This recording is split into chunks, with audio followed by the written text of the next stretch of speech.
report about the art show I've been talking about for a month now. It has come and gone, and it was good. It was very good. I sold artwork this last weekend with my husband, Dan. We invited a lot of friends and family to come out and support us, and they did, and they bought. I had a neighbor across the street bought a lot of stuff. Thank you, Michelle. Thank you, Lisa and Tim. There's so many people. Thank you, Dodie. A lot of people. I can't even name them all. A lot of my students, a lot of my mosaic buddies, a lot of people came out and bought artwork. So I'm going to talk about what worked. We sold, and it's really cool that Dan's work sold equally to mine. That's kind of a risk when you do a booth with somebody, is that you're going to have a great show and they're not, or they're going to have a great show and you're not, and then one person's kind of like sitting there going, it wasn't like that. We sold equal amounts of his work and my work. This was one of the highest earning shows I've ever been in as far as like an art fair thing.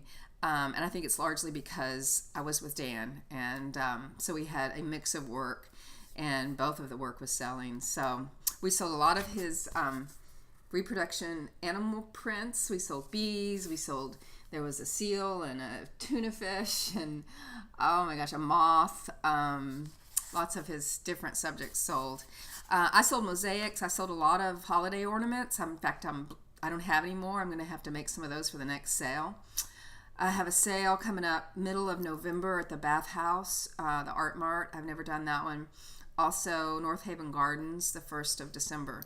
So I'm a busy woman. Yay. I want to talk about what worked. So it worked to have some of my higher end stuff there. I didn't sell any $1,200 mosaics, but having the higher end work sells the lower end stuff. It's important to have a mix of price points. So we had everything from like $3 bookmarks on up to $1,200 mosaics, and the medium price things like $36, $45. Some things that were a little over $100 sold. So it was good. It was a good mix. The other thing we did that I thought was pretty successful is having these bookmarks. They're $3 each, or 2 for $5, and it was kind of fun. Some people just came and they just bought a bookmark, and it's fun to have something that low cost where people can get a piece of your artwork very cheap. But the thing is, it's branding. I like to brand these whenever I can. Like this one's got RebeccaCollins.com at the bottom, so they can go home and they can check me out online. I've also got some ArtPaw bookmarks, and other thing we did with these is we gave them away. So with every purchase, we had a little bin of these, and with every purchase we'd say, go pick out a free bookmark with every purchase. And it's just like a little fun extra, people like that. So that was successful. It was good. And having Dan in the booth with me was good. Sometimes I've done art fairs and stuff to promote ArtPaw, the dog art, and Dan will set me up, and then he'll go to work, or he'll go do something else, and he'll bring me lunch.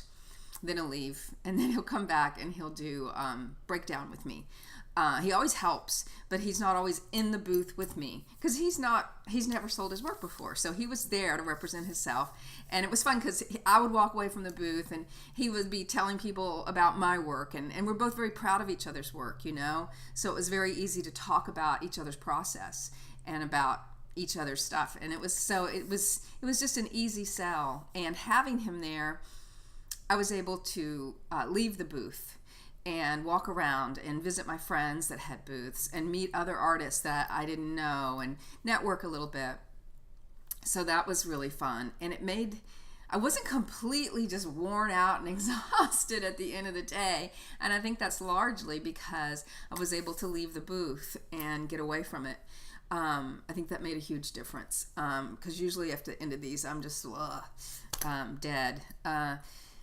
So anyway, that is the report on the show. It was very successful. The other thing, thank you again to Chris Miller. I think it was hugely successful because of his efforts in marketing. Of course, that's what he does. He is a marketer. He's in advertising. So he knows his stuff, and he did a great job of promoting this event. I went to get a hamburger in the middle of the day and bring some back to friends, and I was driving on Beltline, and there's this huge banner across Beltline that said Urban Artist Market, it's this big thing that Addison let him put out.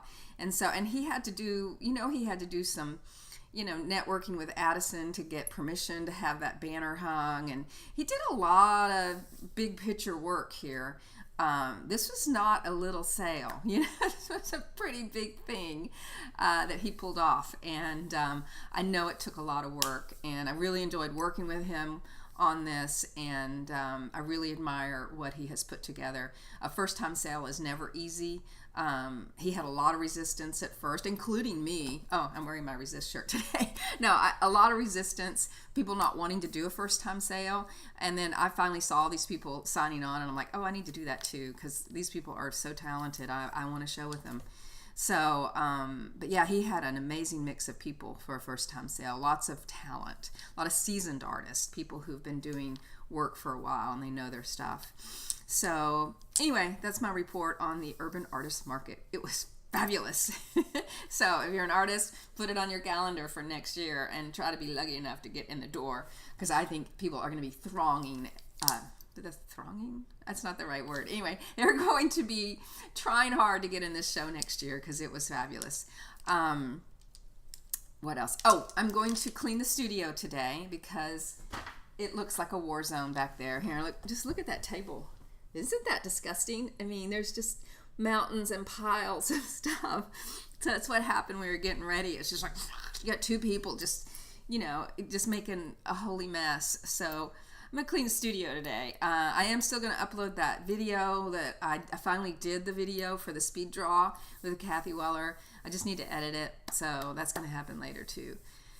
So anyway, I hope the sun is shining where you're at. We got a rainy day, and I'm going to use it to clean. And I will report back to you guys when I get that speed draw done. Thank you for watching and hearing my show update.